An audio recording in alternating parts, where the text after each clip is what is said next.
All right, I think I'm live. I hope this stream keeps intact because I've had problems in the past with it staying live. So if it goes down, that means I switch to my phone. And yeah, but anyways, guys, my name's Tyler with Truth and Life Paranormal. Tonight, I just want to talk a little bit about me and how I started all this and why I'm into the paranormal today.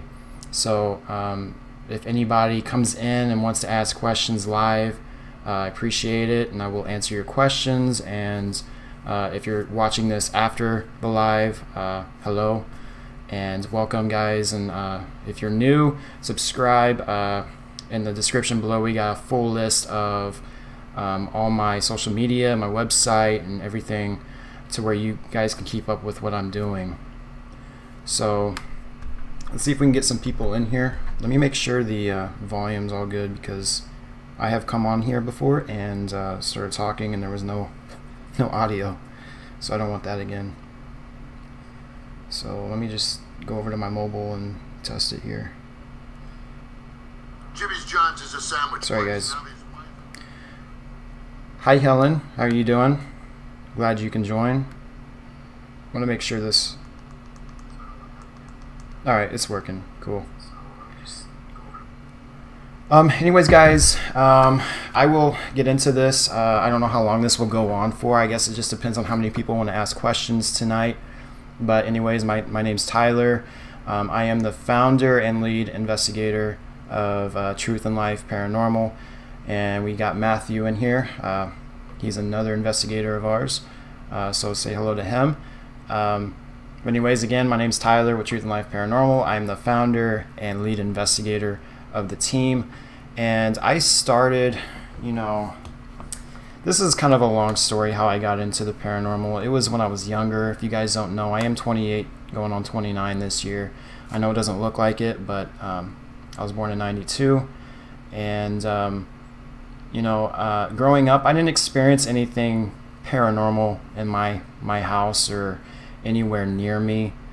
And I think that's another factor to why I'm so interested in it today, because it's something different than what I am used to. It's not normal, I should say. It's paranormal. And I just love exploring. I love the mystery behind all of it. And it's a topic that is still being investigated today. I mean, you have all these investigators, you have all this information out, but nothing is set in stone. And because of that, I feel like I could put myself out there and put my work in and put my work forth and see if I can, help the field in any way I can. I want to be a part of it. So that's why I'm, interested in it mostly.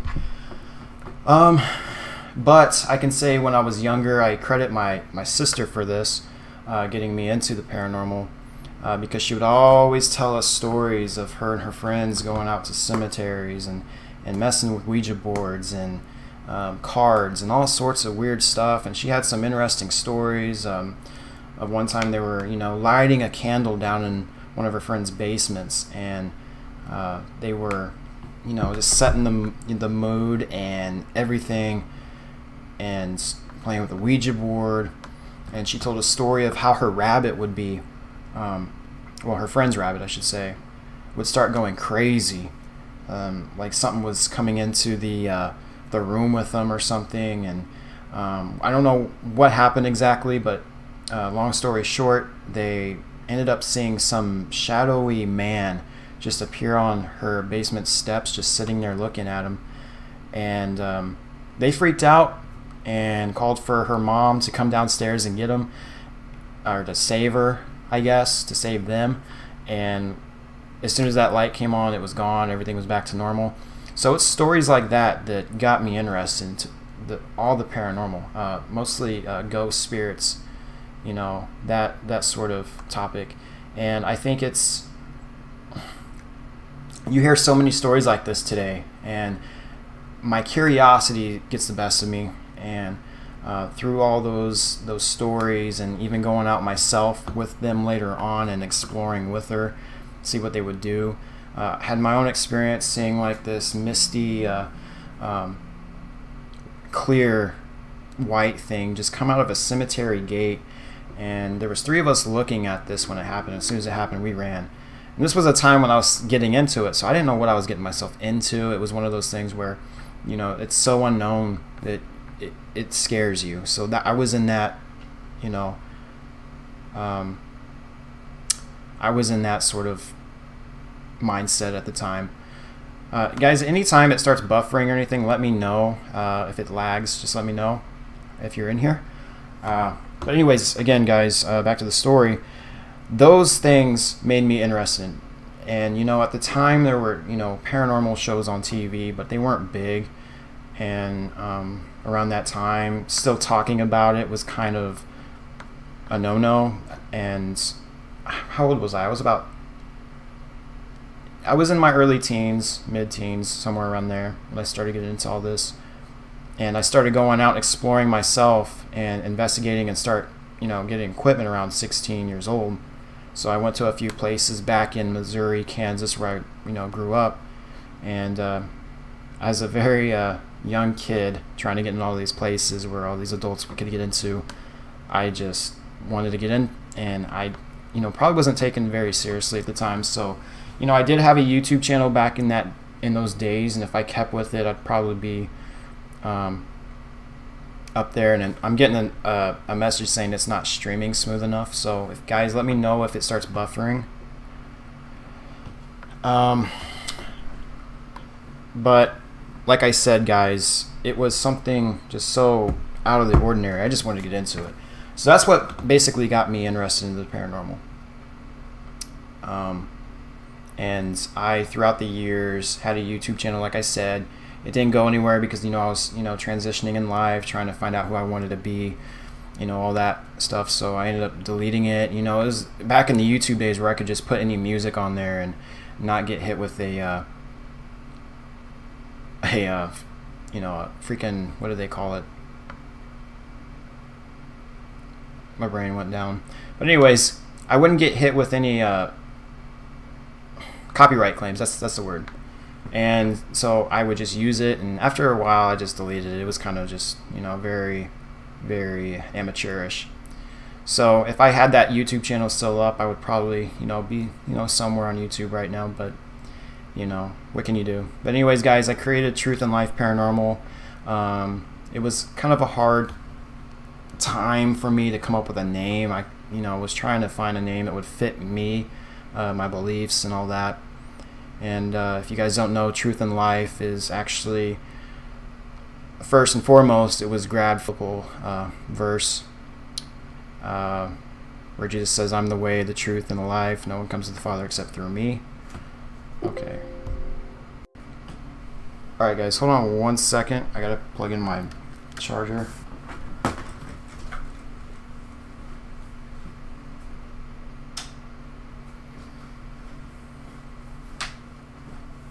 I thought that was already plugged in, guys. I'm sorry. But yeah, guys, it was a biblical verse I got it from, and I stuck with it, and it, in many ways, it correlates to what I'm doing with this, trying to find the truth. And, it's life. What we're doing, what we witness, and what people claim, that's the life we're living in. And we just try to find the truth in it all. Am I still on, guys, just to make sure I'm still running? I guess I could have this on the back end on my phone running. I want to make sure I'm just here and everybody is listening, unless everybody's not listening. And Helen says, I made a pair of dowsing rods with a wire hanger and wire cutters. Yeah, that's the, I haven't played with or messed with any dowsing rods in my experience in the paranormal. And I don't know, it's something I've been telling myself I always want to try just to see. But I've heard of the coat hangers being a way to make them, and that's pretty much how a lot of people do it. But that's, I need to make one myself probably. Yeah, I'm buffering pretty bad, ain't I? Yeah.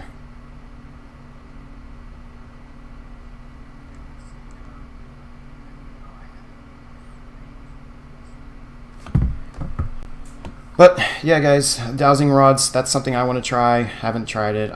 I'm all into the technology. So I went to the tech side because I wanted to, find if we can find concise and concrete evidence of this stuff and document it in a way that is, because you see so many of these YouTubers come out and they make these videos and they don't compile what they have caught, and instead it's more of a show. And through my website, I'm putting together, through my social media, I intend to put this out to the people to see it. And the only way we can do this is to use the social media of today, use the technology that's given to us. Back in the day, it was about writing books, documenting it in a way. If you guys know who Harry Price is, he's an investigator from the Britain area back in the day, considered the first ghost hunter, I want to say, of ever. And he would write his books, and that's where a lot of his fame came from. And he always made the claim that this stuff is and can be science. Walking on the moon back in the day wasn't something people thought could actually be done. And so I think it's the same thing with ghost hunting today. We're in the stages where we need to document this stuff in action, because I don't think in our lifetime we're going to be able to put it forth and have science really, say there's something going on. But we can put forth our evidence or whatever we can and write it out and show it on film, so that it can be taken seriously in the future, because at this time it's not. You have a lot of belief systems that are kind of interfering with the progress that we're trying to make. And so there's ways to actually discern between true investigators and fake investigators in the field. But guys, that's why I started this. Back in the day it was for the thrill almost, but after a while of thinking it,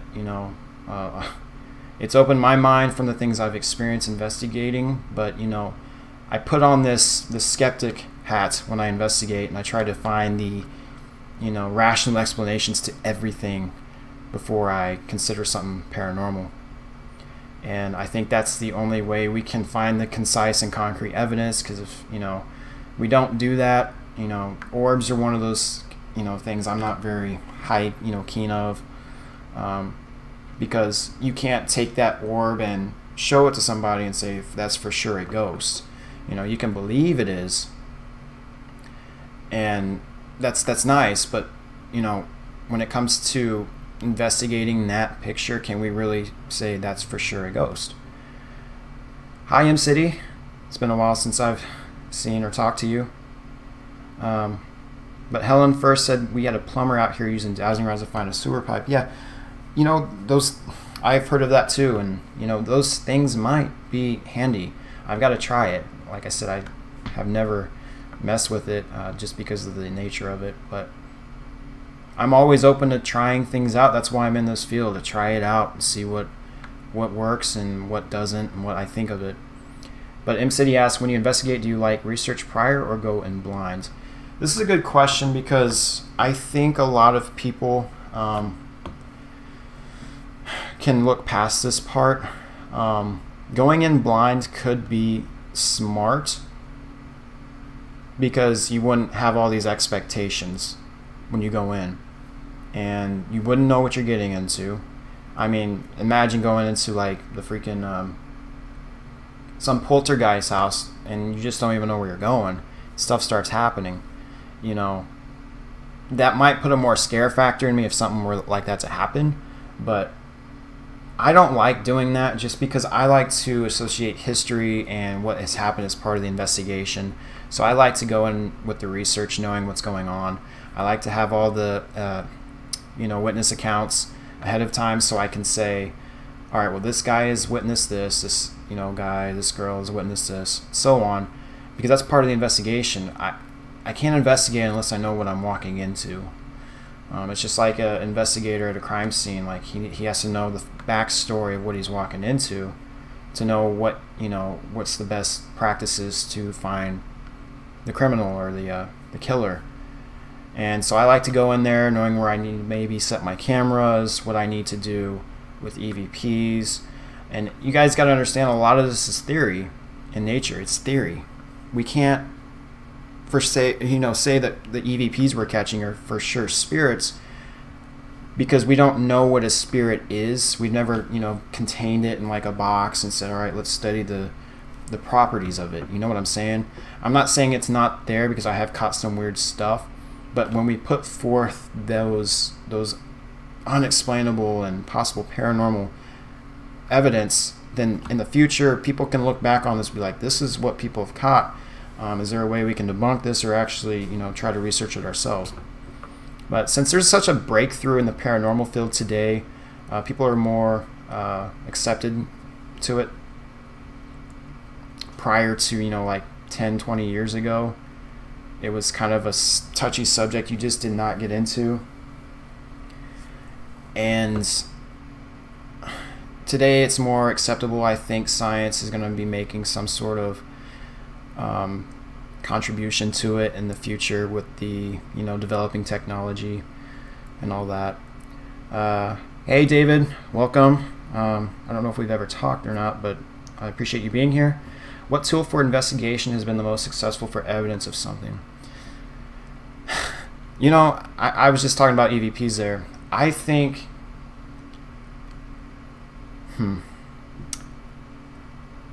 for my favorite piece, I'm just going to go into this. My favorite piece is the voice recorders, just because of the, you listen to some of these EVPs, you're like, how is that possible? How are you catching this?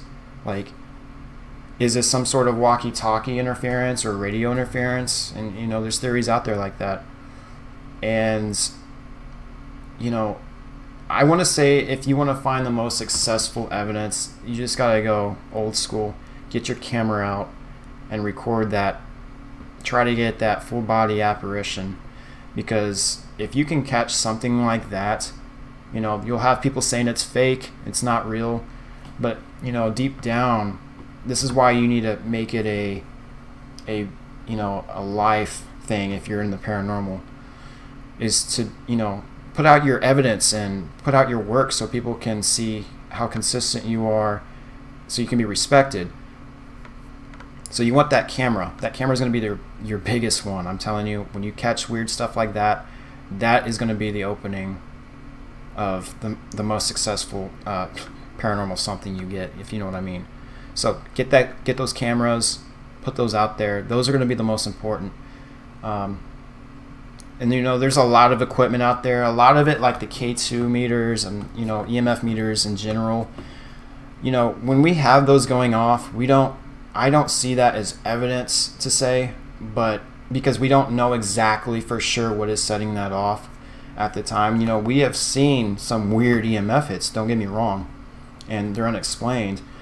But we, again, can't, take this up to, the books and the scientists say, hey, there's a ghost here. Look at this meter. You know what I mean? So there are ways to use these tools as a direction in paranormal investigating. I like using these to, direct us. For example, if the EMF meters start going off, then we can pull out our voice recorders, pull out that camera. Because when there's high EMF in a room that just came out of nowhere, you could be in possible presence of a spirit. You need to pull that voice recorder out and say, all right, let's start talking, because this is a time where it's energized. Those EVPs could be coming anytime. And then you can correlate the EMF meters with the EVP sessions and say, okay, well, that's kind of weird. You want to try to catch as much stuff together when you investigate. So using these things, together would be your best bet.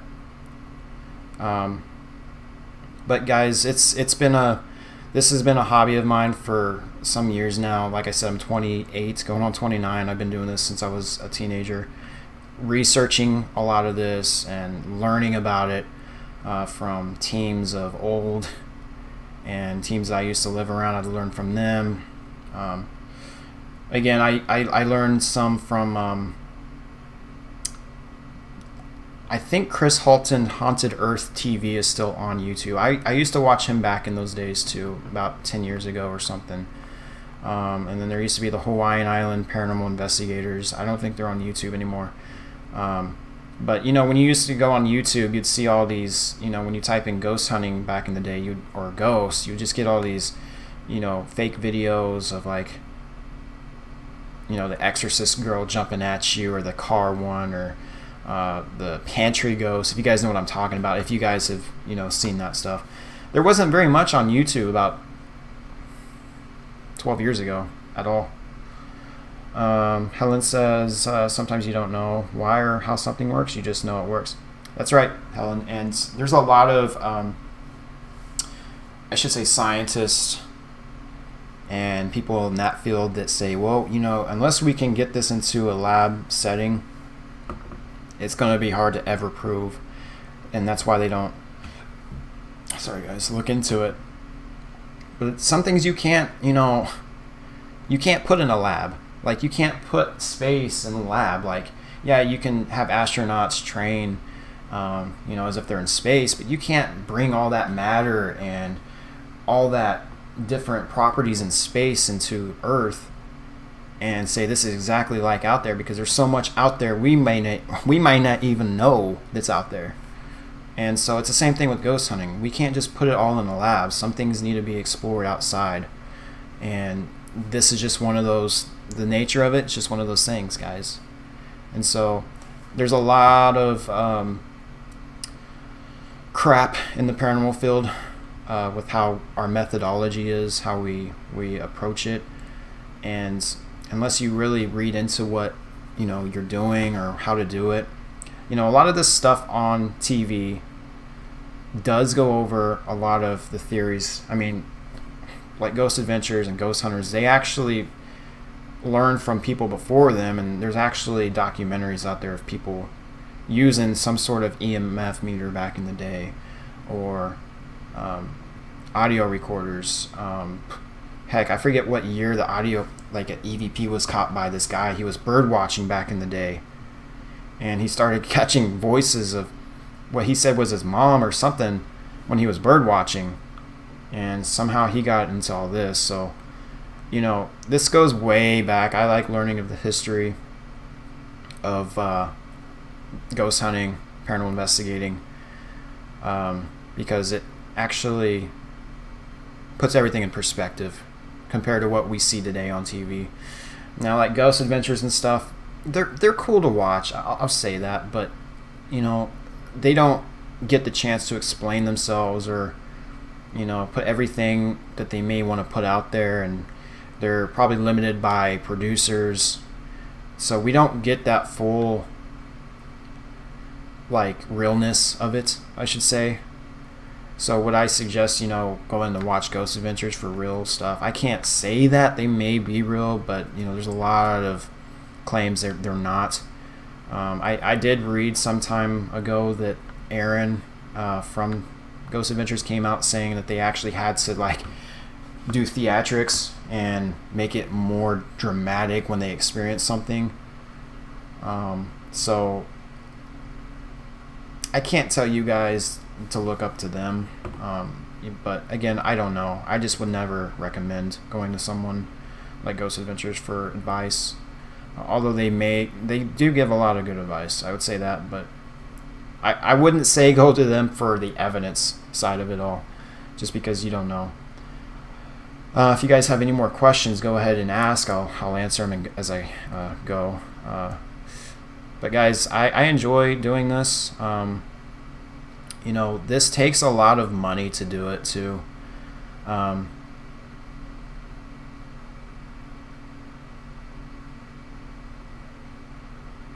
Helen, which video was that? Because I don't know if that's the same. I don't remember that. Matt, did our car alarm ever go off at one point in the cemetery? It might have. I don't know. And see, this is the thing about these investigations. You forget a lot of it. And I think that's another reason why a lot of it's not looked at as too serious, because we don't take the time to really, I guess, cherish what we may have caught. Not saying that the alarm was paranormal, but it just brings up a thought that, things like EVPs and stuff, we don't cherish it enough. We don't put it out there enough, and that's something I want to do. Is try to find concise and concrete evidence. Honestly, guys.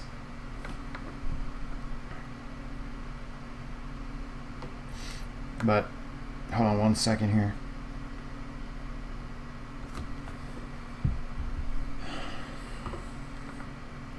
Helen, if you can actually tell me when you got that, or if you remember the cemetery. I don't remember it. But yeah, guys, like I said, this is a lot of money. We put money into this just for the investigation costs, gas, hotels if we stay at one. A lot of this is actually taking place in Arizona, most of it.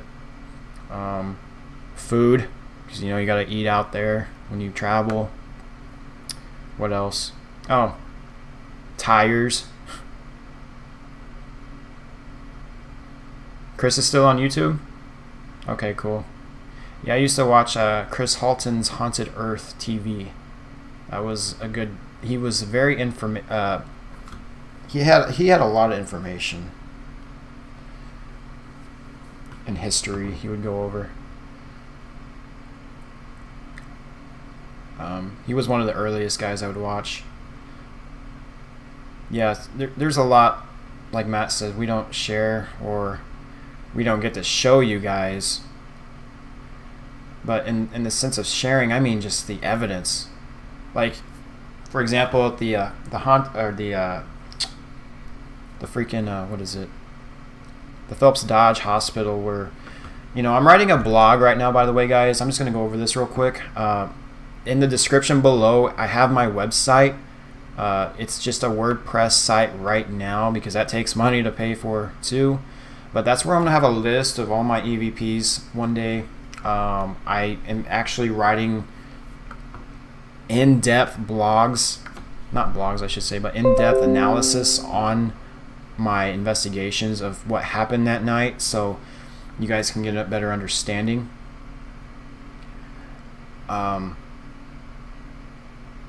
Of everything. So please visit that website. Take a look at the investigations page. You can contact me on my Facebook, Instagram, all those. I just don't have a Twitter. Facebook, Instagram, my website, and YouTube. That's the way I get my work out there and try to bring in the realness. I like to show real investigations, guys. Who's my favorite investigator? Well, I already talked about him. If we're talking about ever, it's going to be... hold on one second. I'm going to make sure this isn't buffering. That's the thing about these computers. Sometimes you just don't know what it's going to do technology-wise.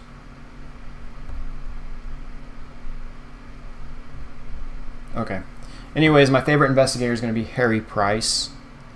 Again, I liked reading some of his books. Well, one of his books. I learned about him on research and stuff through, researching him and all that.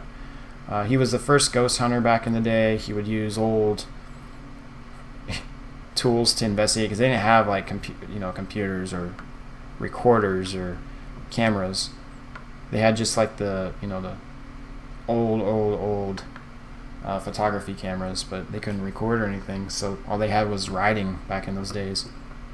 But he would use equipment such like a string, and then would put bells at the end of them, and that was his motion detector, or get a bowl of mercury and put it on the floor for vibration detection.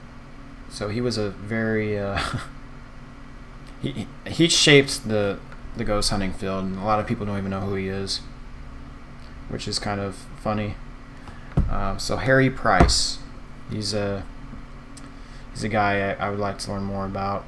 I say learn more about because he has multiple books I still need to read.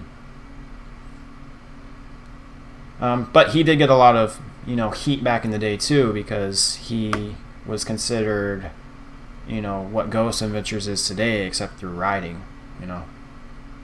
M City, what are your thoughts on sensory deprivation experiments and stone tape theory? I honestly want to try some stuff. I haven't really looked into sensory deprivation too much, but I do want to do. What is the experiment with the? I just learned about this yesterday and it went through my head. Where you put the goggles on and the headphones. I forget what that's called, but supposedly that's supposed to do something. In my opinion, I think it probably freaks you out, sends your brain into a haywire. Stone tape theory. I read a lot of stuff on stone tape theory, and it's a good theory. Let's just say that. I mean, it's hard to study, but energy getting stuck within the material around you, the walls, stone, the wood, and then the memories are imprinted. And yes, that's again field experiment. That's what I was looking for. The reason I want to try that experiment is just because I've seen so many people do it, and it's one of those things, unless you try it, you probably don't know what it feels like or what's going on. But if it could possibly set the paranormal activity up a little bit, it's worth trying, right? I mean, you can't limit yourself. I know there's a lot of fakery out there, but it's one of those things, I've got to try and write about it or document it. I'll be honest about it. But Helen says Tim Wood is pretty good live sci-fi. Yeah, I've watched some live sci-fi. I used to watch him a few years back when he did his long live streams. He's actually been to the Sally House a lot in Atchison, Kansas, and I'm actually from the Kansas, Missouri area. And I was only an hour away from them, from that house when I lived there. I just never got a chance to go. But I would love to go and do it. The Sally House, if you guys don't know what that is, just look it up. A lot of weird stuff said to happen there, history-wise and paranormal activity-wise. Matt says, what was the most active cemetery I've ever been in? Well, I mean, based on the cemeteries we've investigated, Matt, I don't know. Because, like I said, when I was young and I went to a cemetery, I saw that mist show out from the gate one time, and that was kind of weird. But again, it could have just been condensation or something. I don't know. It's kind of hard to say. The most active cemetery. I'm just going to say Rest Haven. Just because of that EVP we caught that one time where it said help me pretty clearly, which sounded like an EVP. Like, it's just clear as day, guys. If you guys don't know which one it is, go to my playlist on my YouTube, and it's called Rest Haven Cemetery in the Paranormal Investigation playlist.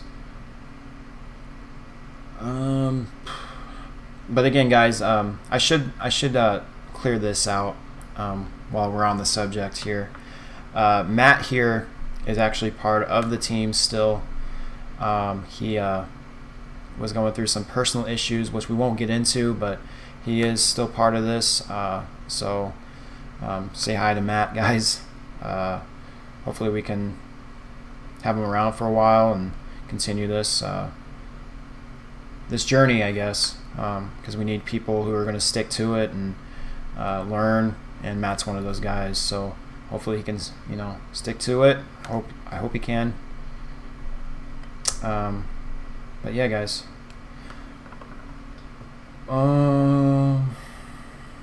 What else did I miss? Helen says she'll be back. Okay. But guys, yeah, this is all. How long have I been going on for, guys? For some reason, it's not telling me.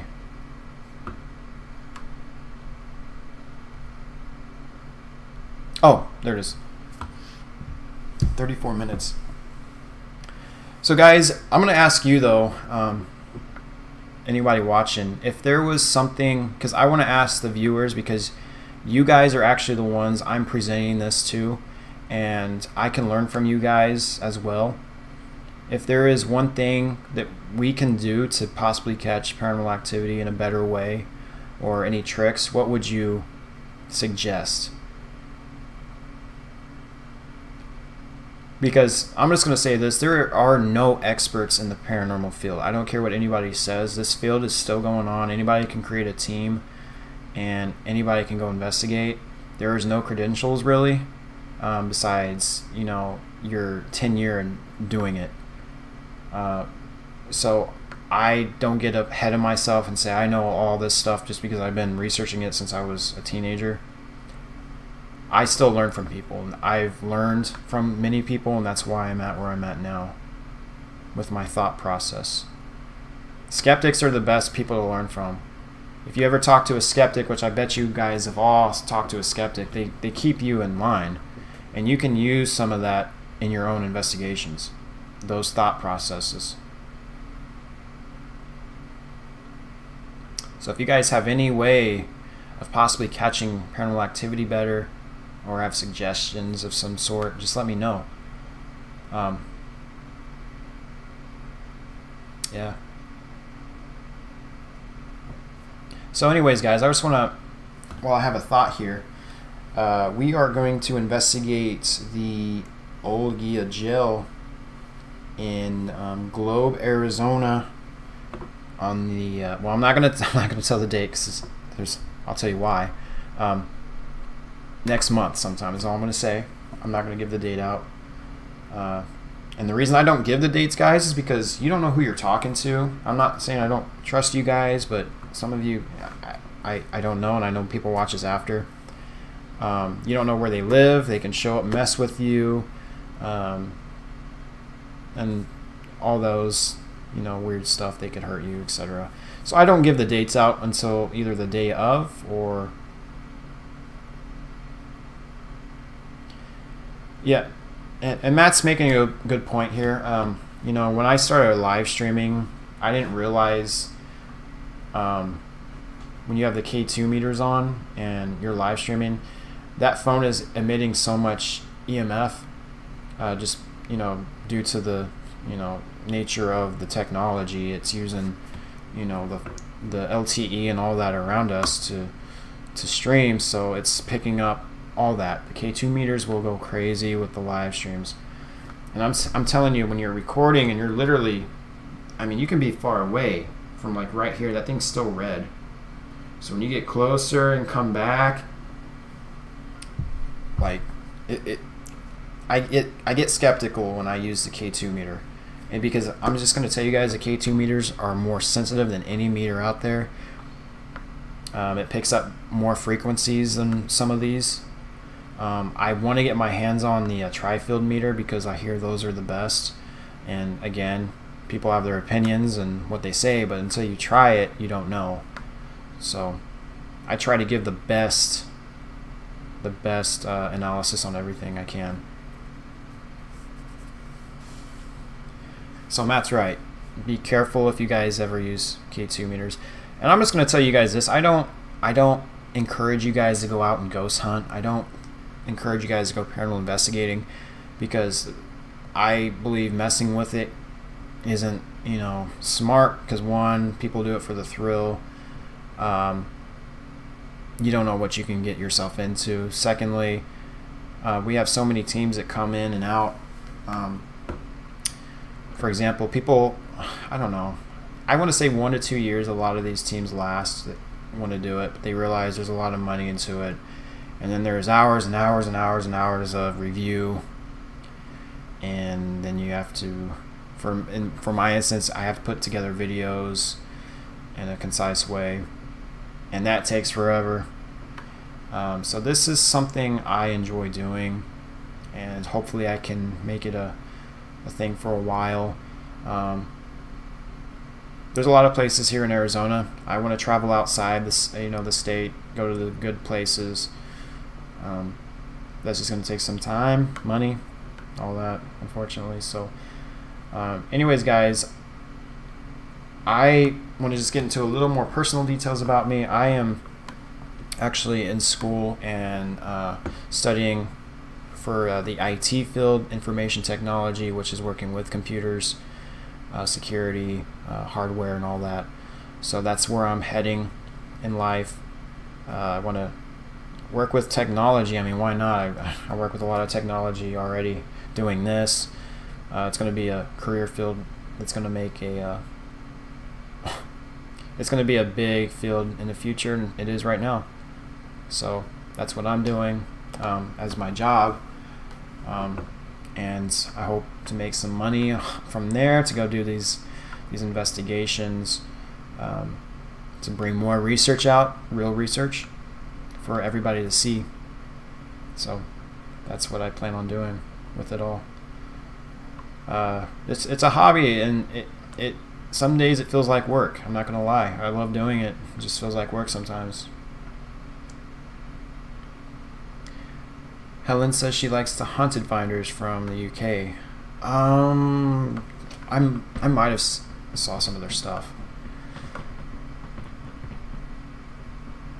Anyways, guys, I just want to go over this real quick. I think some of you guys might like it. You may not. I don't push you guys to do anything here. I do have a Patreon page where I am setting up tiers for like $2 and $5 now.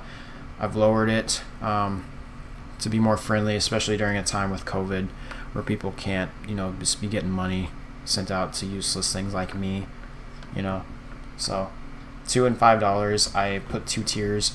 The $5, I think I remember right. I'm gonna pull it up on my phone here. I created a Discord. If you guys don't know what Discord is, it was intentionally made for gamers to talk, but everybody uses it for everything now, for their groups, chats, and all that. But I made a Discord page. You guys can create one if you guys want to become a Patreon, and you guys can chat with me. You guys can chat with me publicly, and I think the $2 one also gives you one. I think I have to look at the tiers, but you guys want to chat, I come in, talk to you guys whenever. You guys can talk amongst each other, and it's kind of like a paranormal get together. So if you guys want to sign up for the Patreon, it is in the description below. Just click on it, read the tiers, and if you guys sign up for that, I will get you guys connected to the Discord once you create an account and help you guys with that. Because again, guys, I want to chat with you guys and bring you along with the experience and put out real investigations, guys, and get this out. I want to get this out, so I believe creating a relationship with everybody that watches my stuff, they send it out to other people, more people get to see it, and hopefully my work gets seen and we can take this field to the next level. That's what I want to do. Matt says, do you remember that shadow at the Acadia Ranch? It was amazing. Yeah, guys, so the Acadia Ranch investigation, if you guys go search that in the playlist or in my videos, there was a point in time where Matt and I were investigating at the Acadia, and we were doing a spirit box session, and from the corner of our eyes we see this shadow just like fly out. And unfortunately we didn't catch whatever it was on camera, because we had the camera facing one way and the shadow comes from the other way. It was weird. And I should note that same area where we saw that is where I was feeling all the weird static in my arms earlier in the night. But you think no, I don't. Yeah, the Whitman Cemetery, we didn't have our car alarm go off. If it went off, it was either on the live stream where I accidentally was walking to the car and hit something or something like that. But we didn't have anything like that happen at Whitman. Unless it was somebody else's channel, which is fine.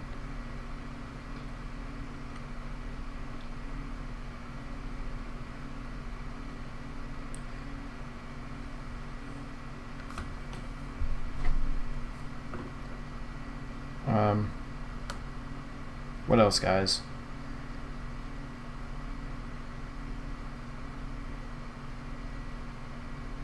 I don't know. Let me give you guys the links here to my social media and all that. If you guys want to follow it, go ahead. I post a lot of updates and news on Facebook, and I do post a lot on Instagram. So if you guys want to keep up with me on any platform, Instagram is going to be the best.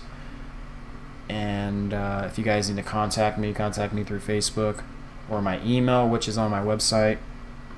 If you guys need to talk about anything. But again, if you guys do the Patreon,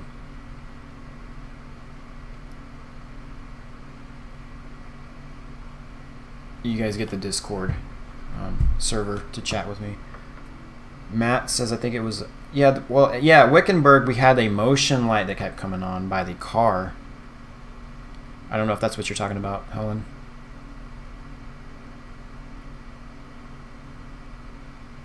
But that was on an investigation video or so, under the Wickenburg video.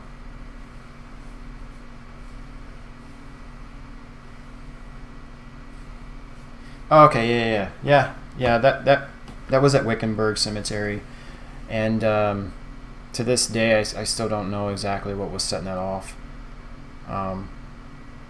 I have my doubts. It could have been the wind of something doing it, but I don't know. It's one of those things where it's like, it's weird, but can we actually say that it was actually ghosts doing it? And that's what I mean by some of this equipment. Like, you can find some weird stuff, but does it prove for certain that this is paranormal? It could have been a direction thing, and that's why I started doing an EVP session over there when that light was going off like it was. I said, all right, it's time to pull out the EV or the voice recorder. And one of the things about EVP, when I say EVP, pull out the EVP, that's something a lot of people say by accident. You can't pull out an electronic voice phenomenon. I'm just saying. You can pull out a voice recorder or audio recorder. You can't pull out an EVP. Sounds like you're just saying you just made something up. Pulled an EVP out. You created your own EVP. It's a lot of technical terms. A lot of people like to say EVP. You can say EVP recorder, I guess. That's fine. But yeah, guys, when you have motion detector lights or EMF meters going off, that's when you pull out that EMF meter. See if the energy's so high, you can start recording those ghost voices if they're there. It's the best time to do it.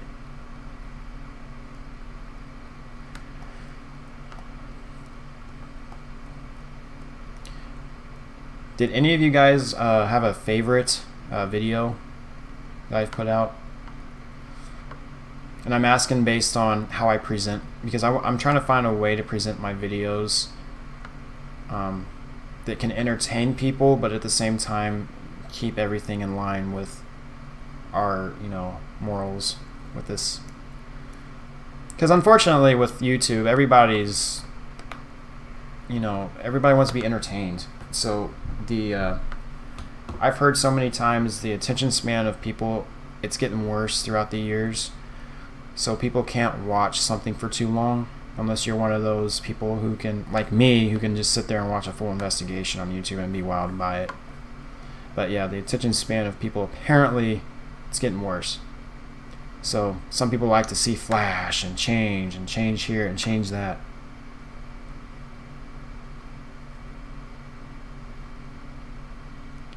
People like to see a lot of just short stuff, and I wonder why Ghost Adventures is so successful.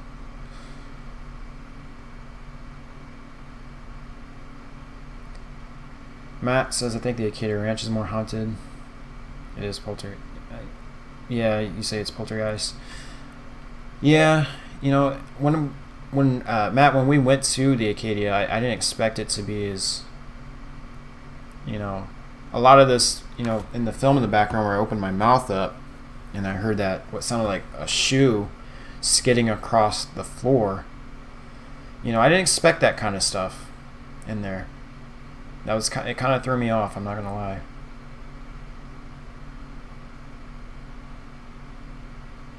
How do you and Matt differ in regards to investigating?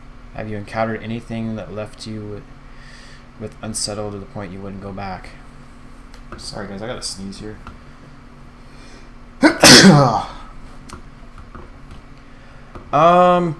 want to say our differences is, like, I have more of a skeptical hat on compared to Matt. He has it too. I think over time he's put on his skeptic hat more too.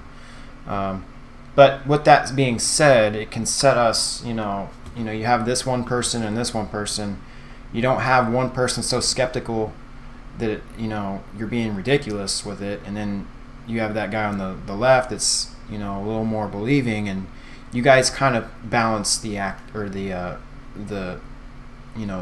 workout a little bit, I should say. You just balance it out. So, I'm not saying you can't have all these skeptics on the team. I think that's great, but at the same time, I can be kind of skeptical on a lot of stuff, and sometimes it can be ridiculous. I mean, for example, the Phelps Dodge Hospital, we heard a door slam. It's actually on YouTube, guys. If you go watch the Phelps Dodge Hospital, we had a door slam, and with our friends Rim Investigations in front of us walking, and they had a guest investigator with them. Well, he's not an investigator. He's a good friend of theirs, and Neuron Spector. He's a music artist. He was down the hallway by himself, but you see me turn my camera down the way I think the door slammed, because I remember the door slamming during the walkthrough. So it sounded exactly like that door. I'm like, okay, I know what door that was. So I point the camera down there to where, because where the door slammed, there's a way out one way and then out the other way. And I had my camera locked on both sides, waiting for him to walk out. Didn't see him, and he ended up being in a room across the hallway. And so I walked down there when I didn't see him walk out, and I said, did you shut the door? And he said, no, I've been in here, but the EMF meter was going crazy. When he said that, Rim Investigation starts walking back, and I say, did you guys hear the door slam? Did you guys slam a door? And I'm sitting here asking these questions when I know Rim Investigations was right in front of me. So why am I so skeptical about it? That's why I'm saying between Matt and I, it's good to have a more, I don't know, sometimes when you do this, what is rational, And that's why I'm here. I want to put forth concise and concrete stuff. So I shouldn't be asking Rim if they shut a door when I clearly see them in front of me. Like, my mind can sometimes go way skeptic. Helen says maybe a moth set off that motion sensor light. And that was the thing I said too. I actually contacted the makers of that motion sensor, and they said a bug should not be able to set that off. So that's why I'm saying, like, I don't know what to believe, because I mean, if you think about it, Helen, we're outside. Motion sensors are usually used outside, and you think a moth flying up in there all the time should set it off? I don't know. That'd be kind of annoying. I would get rid of that light, honestly. Helen says, I like cemetery videos the best. Yeah, and Matt loves the cemeteries, and there are a lot we could try out, honestly. So we still plan on doing that. There's just so much to investigate, and this jail we're going to be doing is very famous. I think it was on Ghost Adventures, the Gia jail, and we get like 6 hours in there by ourselves. So that's going to be something exciting. I've always wanted to investigate this place since I've been out in Arizona. So I like to go to, I like to switch it on and off. The only thing about cemeteries too is, I've told Matt this millions of times, the contamination of cars, wind, people talking in the distance, dogs, planes. So much contamination, it's hard to do an EVP session. So you're relying more on, if it's going to be an EVP, it better be a loud EVP. And you're looking for video too. I did a lot of live streams. A lot of our live streams from the cemetery are still on my channel. If you guys ever just want to sleep to my live streams or something running, if you guys like and watch these videos more, YouTube will start seeing that you guys like it, and we'll start recommending it to more people. And that's the way my channel will start getting seen. Unfortunately, that's just how YouTube works. It's all about catering to the customer, I should say. So the more videos you like, the more time you like, or like the more time you watch the videos, YouTube will see, okay, well, these people like this, let's start recommending it to people that may like it. So a lot of our cemetery videos are really long live streams, by the way, which you guys can see how we approach it the best we can from a live stream. And I've told Matt too, sometimes I don't like the live streams because you gotta sometimes, you can't investigate with K2s. You can't always be too focused on what you're doing.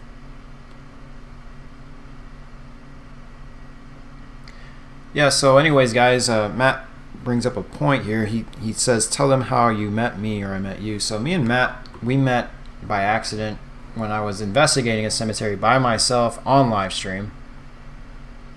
The video should still be on YouTube when I first met him. He was with another friend, and he showed up, and I didn't know who was walking in the cemetery late at night. It kind of freaked me out. I think I mentioned on the live stream someone was walking up, and yeah, Matt, he walks up and says something. I don't remember what he said. The video's somewhere still on YouTube here.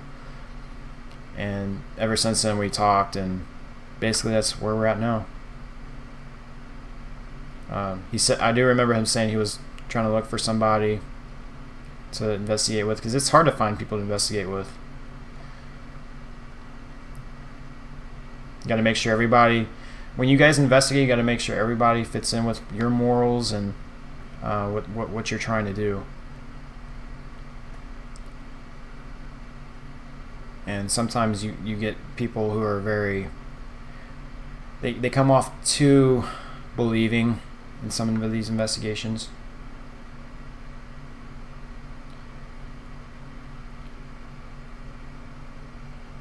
Bonaventure Cemetery is a good one in Savannah. Yeah, Matt, I have to watch the video because we captured it all when we first met. I think I got kind of scared because I didn't know who was walking up on the cemetery. I mean, Matt, remember that one time we saw this guy walking in the back of the cemetery with a suitcase?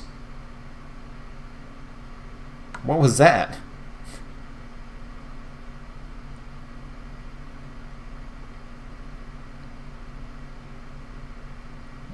I don't remember. I don't know if he was wearing a hat or something, but I thought that was a ghost.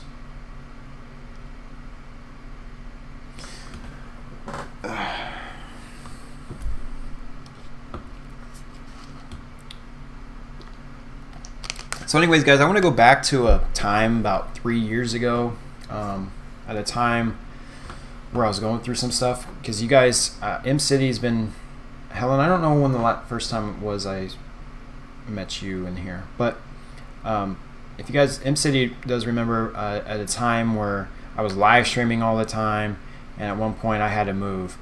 I went to North Carolina to be with my mom for a while. There was a hard time in my life going around then with some depression and anxiety stuff, so there was a lot of stuff going on. So that's why a lot of the streams stopped, and I wasn't living on my own no more. So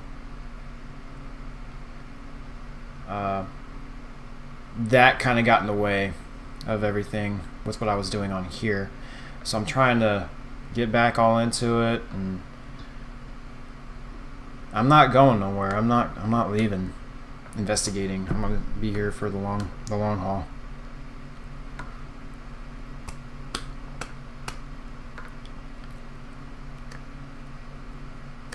We got investigations lined up, guys. Like I said, the jail And we might be going back to the Acadia because that was a weird investigation, the Acadia Ranch.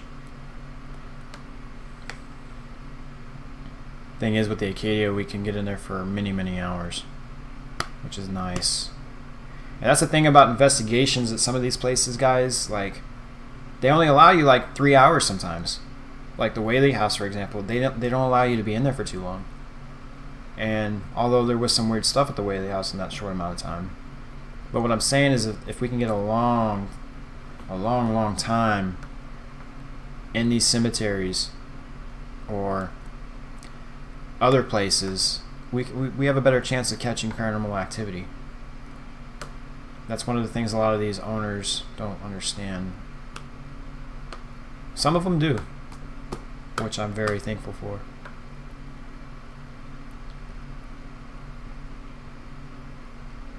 Yeah, Helen, I've tried to go to a cemetery during the day, which was stupid. Do a live stream, and a woman with her Roddy shows up on a leash. Yep. I will never do a daytime cemetery again. Too much contamination. People everywhere. You're going to offend somebody there one day.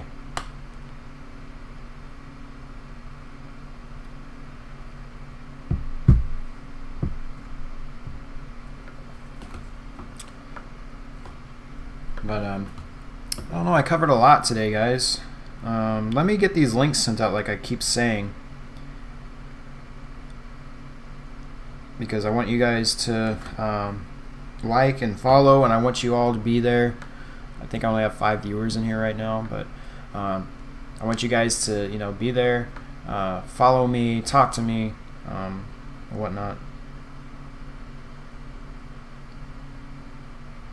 I mean, that just sounds creepy in a way, but it is what it is what they call it.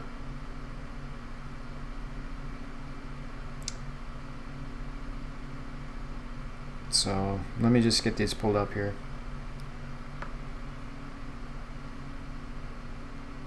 You guys have any more questions, shoot them off. I can talk for a while.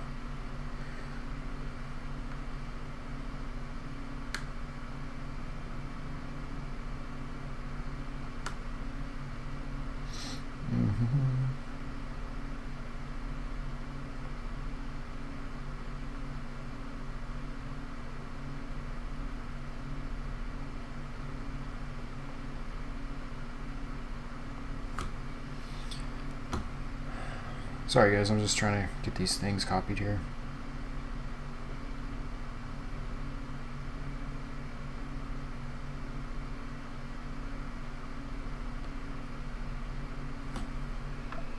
Matt's, Helen, I don't like the static sound from spirit boxes. Oh, MC is already doing it, guys.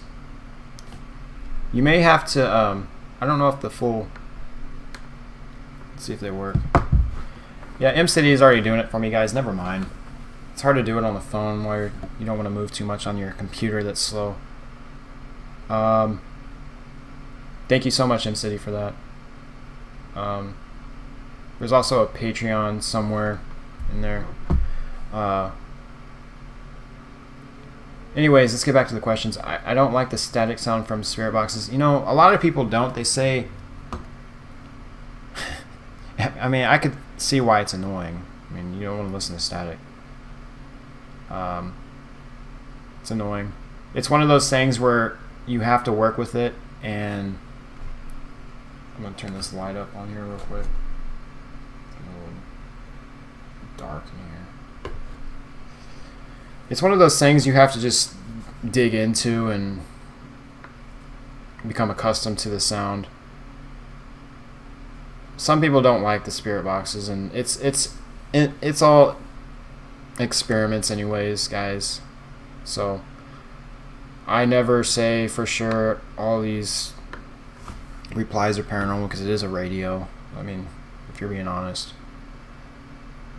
MCity also put my merch on there. It's the Teespring You guys can head over to that Teespring site and buy yourselves one of these shirts here, the Truth and Life Paranormal shirts, and you got face mask. And if you're an investigator, we have Paranormal Investigator. It says Paranormal Investigator in the same text, and it helps us.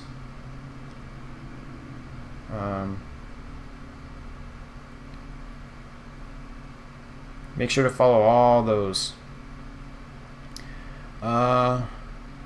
Hey, we would like to do a haunted movie sets. Yeah, there's some cemeteries too, I think, where there's been TV episodes shot at, which is cool. There's a lot of places, Matt. Yeah, and that's one reason why I got scared in the cemetery when I saw Matt, because you just don't know who you're gonna come in contact with. Me and Matt have actually been stopped by the cops at a cemetery one time, and pulled us over as we were pulling out. Want to know what we were doing. Okay, they're 24-hour cemeteries where we go to, and he wanted to know what we were doing. Told him, we're paranormal investigators, just investigating. And he's told us, well, we're just checking because there's prostitution and drug deals that go down in these cemeteries. So they just want to, they tell us this, and I sometimes go to these cemeteries by myself. So I wonder why I get scared by myself at these places.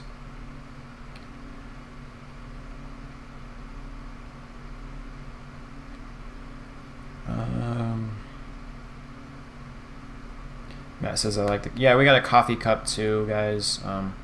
Just ways to show support, guys, and enjoy the merch. Tell people about us.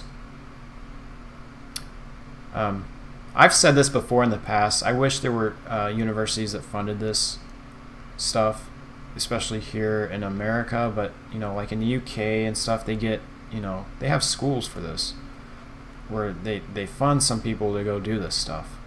It's not exactly to the T what we do, but it's parapsychology and all this.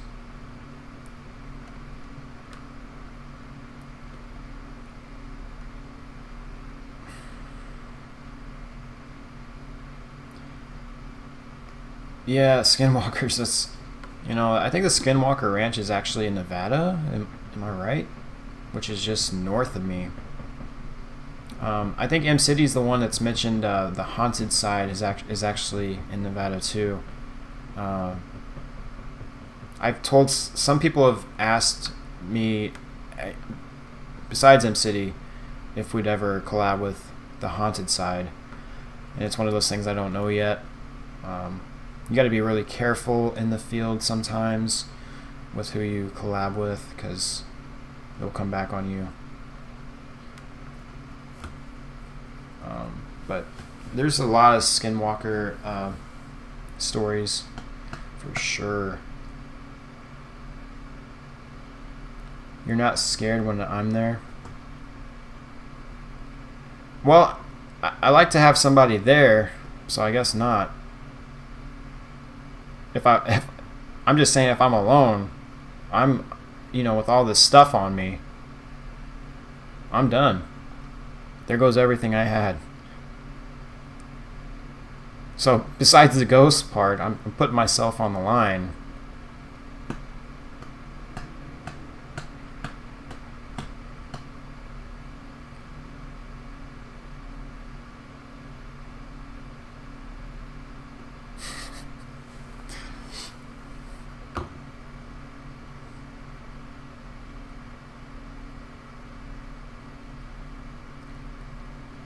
Well, guys, is there anything else you want to ask? I feel like I've covered a lot of stuff. Matt, is there anything I'm forgetting? I just wanted to make this live stream about me, how I investigate, why I got into investigating, so you guys can know a little more about me, what I do personally. I should tell you guys I'm very big on lifting weights. I like to stay healthy. I like to stay busy.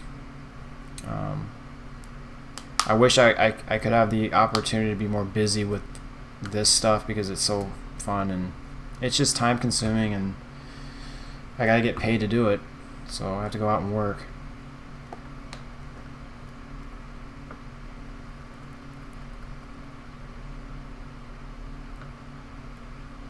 Remember the time that when crackheads got stuck at the cemetery?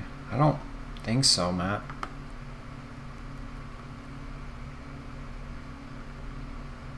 Are you sure that was with me?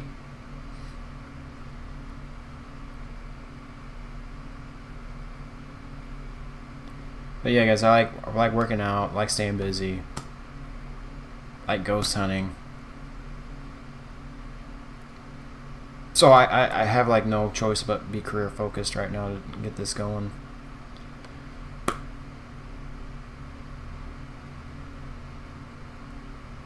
We got some time for that, Matt. I do want to go back to the Phelps Dodge Hospital, which I have done an investigation, which you guys can watch. We had to cut our time short there the last time because RIM Investigations, we were with one of the investigators wasn't feeling too well, so they had to go. And technically, I'm not supposed to stay there past, with just. We have to have 4 people there in order to stay. That's the only way they would let us in. Although they gave us the ability to leave whenever. I was gonna stay, but there were bats in this place, and it got a little more creepy by myself out in the middle of nowhere in this huge hospital by myself. So I decided to leave. But yeah, the Phelps Dodge is one place I want to go back to. Yeah, Matt was not at the Phelps Dodge that time. But we can go back and see what we can catch, because we get, I think, 10 hours there, which is a lot of time in this huge hospital. I wasn't too scared of the bats until Hannah from RIM Investigations mentioned rabies, and I was like, oh no. I wasn't even thinking about that. But they were only downstairs. They were not upstairs, which was weird.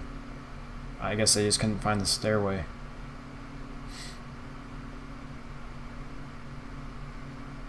But if I got bit by a bat, I had no insurance at the time. I was done. And the closest hospital, I think, was like an hour to 2 hours away. So, I mean, with all that in consideration, I said I'm not staying there. But that's a place we can go back to, Matt.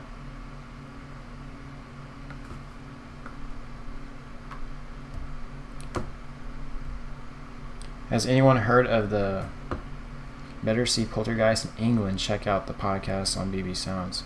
I have not, but I like watching that stuff, Ezekiel. So, thank you for showing that.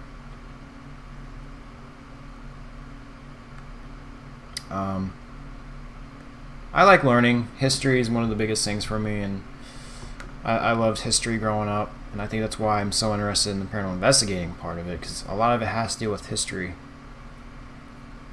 A lot of the stuff that's happened in the past contributes to what's going on in the houses or places you're investigating.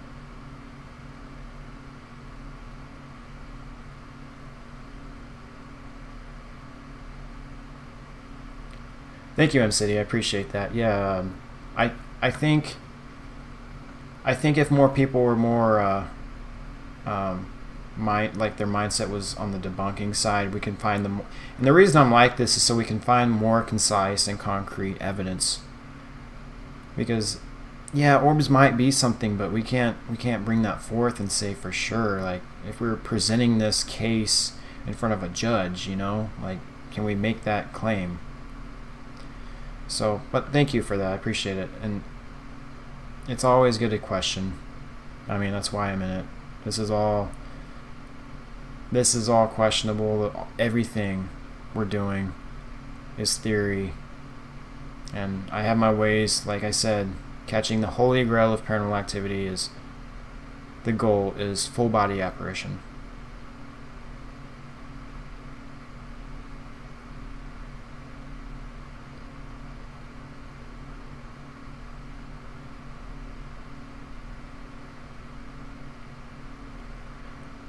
So I just, I don't know.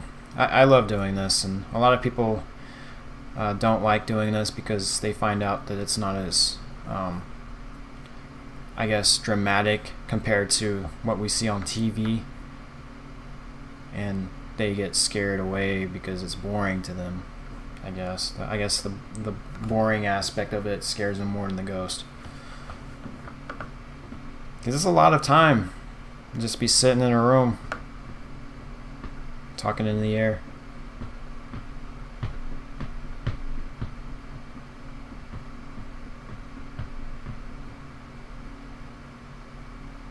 And yes, Matt, we do get some stuff when we're together, and we're going to continue.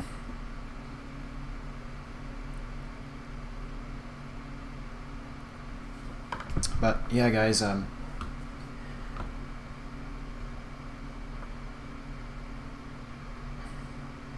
is there anything else, Matt, that we're missing here, from me at least?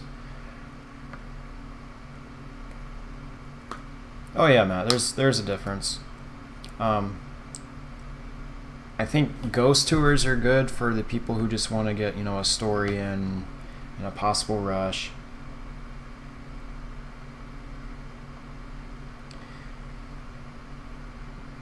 But I think the investigative side, we gotta understand this stuff isn't known, and who am I to put myself out there to do this? But I think Harry Price, my favorite ghost hunter I was just talking about, he wasn't a scientist, but he put himself out there to investigate as one, and someone's got to do it.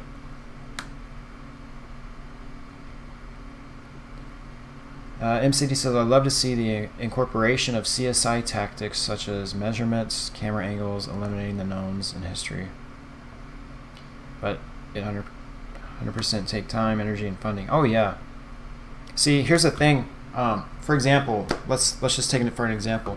Some of these places we go to, most people can just walk up to it, drive up, and walk around the buildings. And the things we need are cameras, for example, outside. Because if we start hearing voices, like, how do we know someone's not walking outside the building? And that's what it reminds me of what M-City just said is, eliminating stuff. Such as contamination. Like, we got to know for sure there's someone walking outside, because like at the Whaley house, for example, we had an incident where it sounded like someone was walking up the stairs above me, but it could have been outside above the stairs outside, and then someone or something was jiggling the doors, but when I went over to look, there was nobody there. If we didn't see if we had a camera outside and there was nothing jiggling that door, oh my gosh, do you understand what we could have put forward there? But yeah, it takes money, it takes time. And my goal right now is just to, over time, buy one thing at a time. We're getting more cameras. Matt has put forward to bring some POV cameras in, which is nice. And I plan on getting some more. But like I said, cameras are going to be the biggest. Harry Price, I believe, did some of those CSI tactics too, in a way. But yeah, that's the investigating. That's true investigating.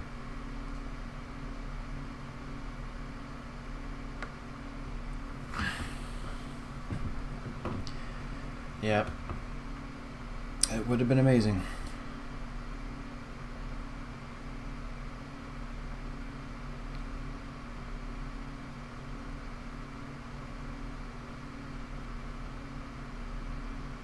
Well, guys, do you have any more questions?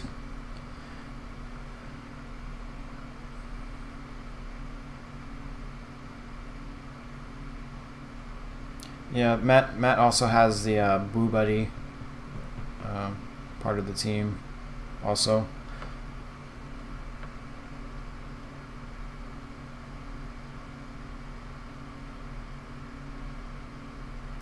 The Boo Buddy, it's an interactive bear. It can detect temperature, voices, all that sort of stuff, and alerts us, and it tries to talk itself to any possible spirits to get any, to trigger the spirits in there. So that's a good device. It did talk a lot on the Boolean Plaza, which we'll have to eliminate next time, because we didn't expect it to talk that much. It was our first time really messing with it for that long. So you learn and go. That's the thing about these investigations, guys. Like I always tell Matt this, I tell you guys this, you don't go to a place one time and make conclusions unless you caught the Holy Grail times 10, or I shouldn't say times 10, but the Holy Grail plus voices and key 2 hits that were, aligning up with the EVPs and all this stuff. If you can catch that the first time, great. But if not, don't make any conclusions yet. I don't. That's not how I investigate. I never have. I feel like consistency is a key in this. Right, we got the new laser grid, which it's a laser grid that it shines on the wall or down a hallway, better on the wall, and will actually map anything that moves in front of it. So if it's in like a shape of a human, but there was no one standing there, it will detect the temperature, how far away it was from the device when it was caught. So this is what I'm saying though, when the technology evolves, as times go on, I feel like this field could find somewhere in science one day.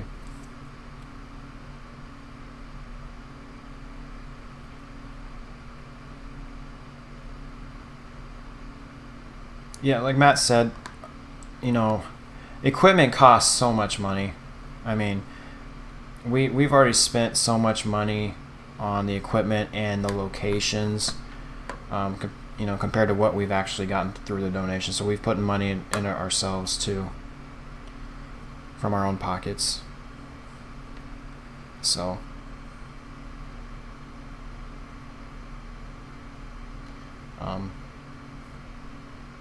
it is what it is. Oh, also guys, if you like ghost hunting equipment here in the US, I don't know if they ship outside. Ghost Stop, I'm affiliated with them, so if you guys click my link, I think it's in the description below. If you click my link and then buy something, I get commission, a little bit of that commission from the sale that you buy. So that's another way you can support if you like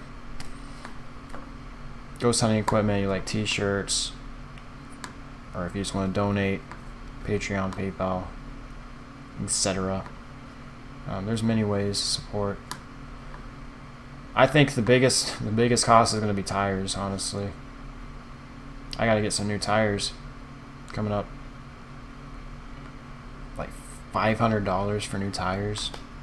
That includes the installation for it. There's a lot of driving to these places. 2 hours, 3 hours sometimes, it seems like. And there's a video I'm working on right now, guys. It's the Pioneer Saloon up in Good Springs, Nevada. It's just 20-30 minutes south of the Las Vegas area. Along with Shane, I investigated.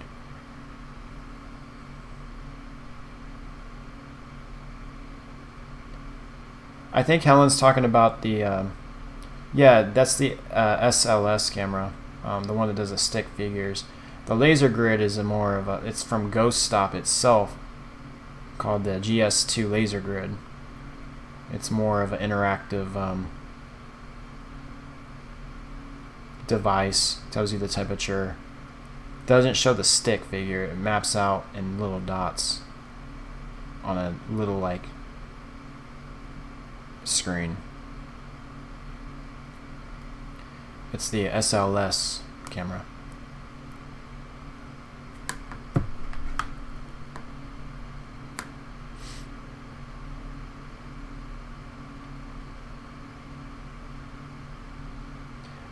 After I put out that investigation video from the Pioneer Saloon, I plan on doing a every once in a while a live stream of my investigations. It's going to be a marathon. And so you guys can all chat, talk. But that's after I release that video, which is going to take some time because I'm still going through evidence.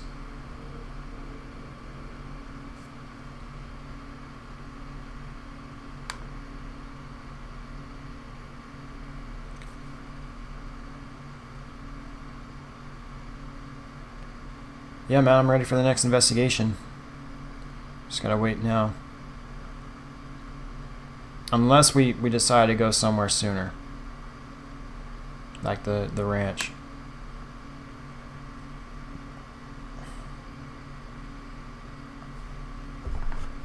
I don't know if this is gonna be dark, too bright or what.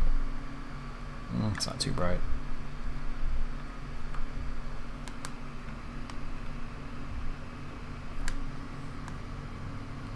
But yeah, guys, I mean, I don't know.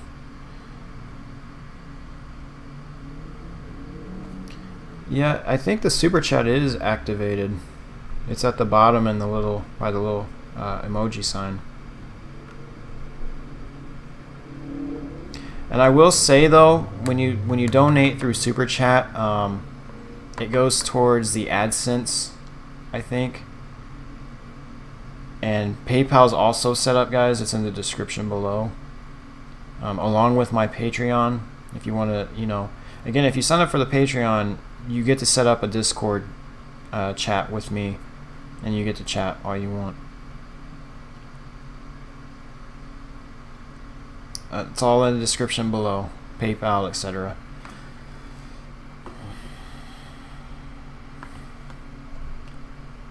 This light sucks.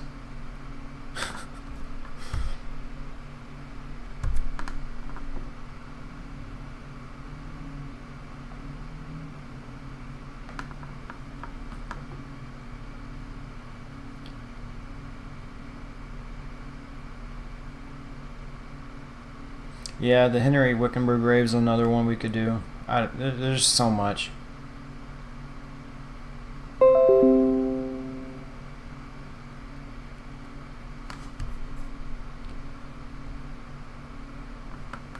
Yeah, guys, I mean, the traveling is just what we got to do for this. I mean, there's no putting past it.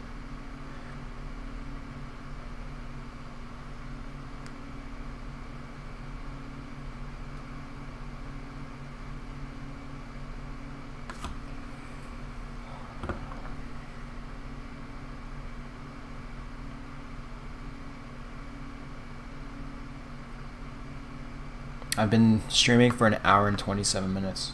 Crazy.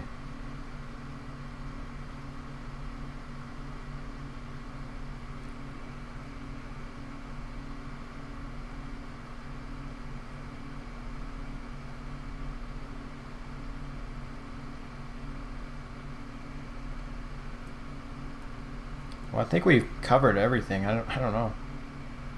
Is there any more questions for me, guys, before I head out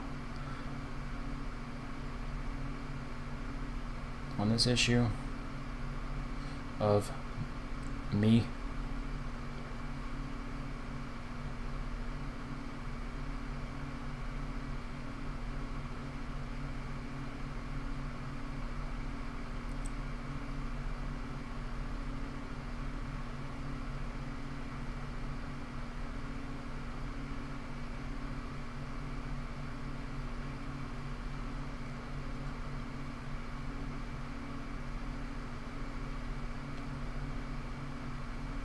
Oh yeah, back to the dollar sign. I think I lost my train of thought.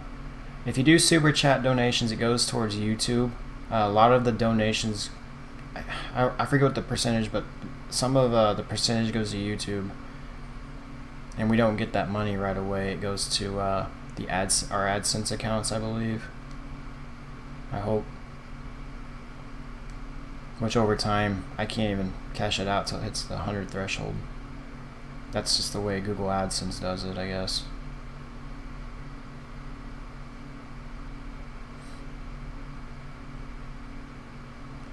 I would like to do Lost Boys filming. I You'll have to show me where that's at, Matt.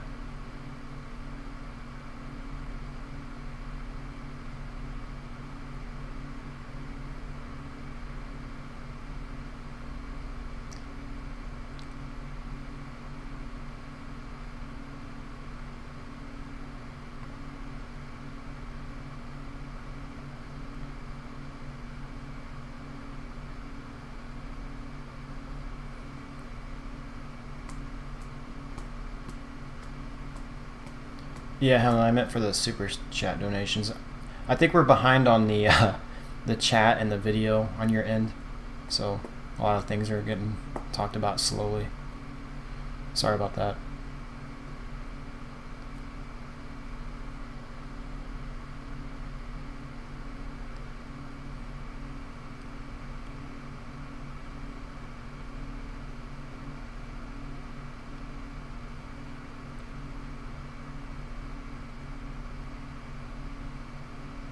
Yeah, well, the Santa Cruz one might be hard. There's quite a few places in California we can go to. There's just a lot. I mean, I don't even know where to begin with it. I think we just start with whatever we can get to, or that we want to try the most, I should say.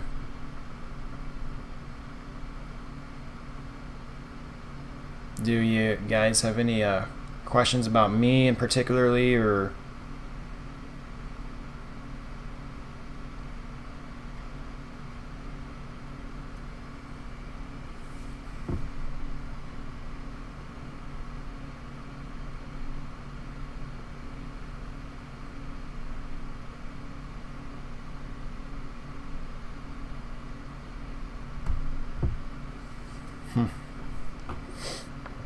yeah, because I think I've talked about a lot of what I wanted to talk about.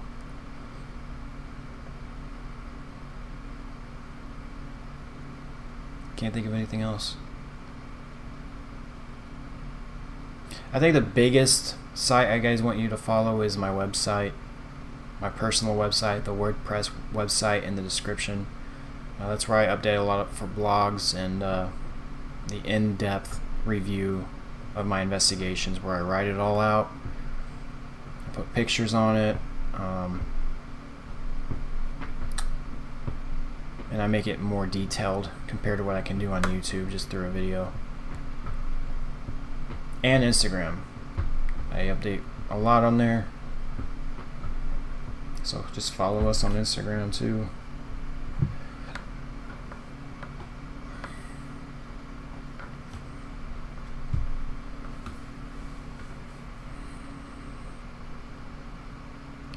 Well, I mean, if you guys don't have any more questions for tonight, I guess I'll call it.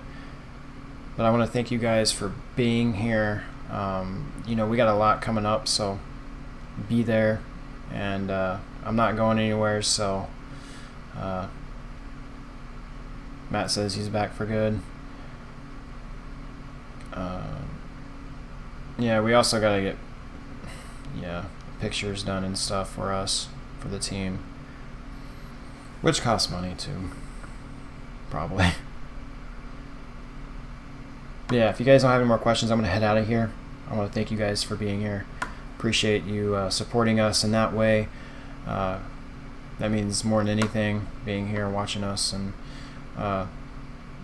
share our pages and get us out there so that we can make a stamp in the paranormal field for reliable investigations and hopefully evidence.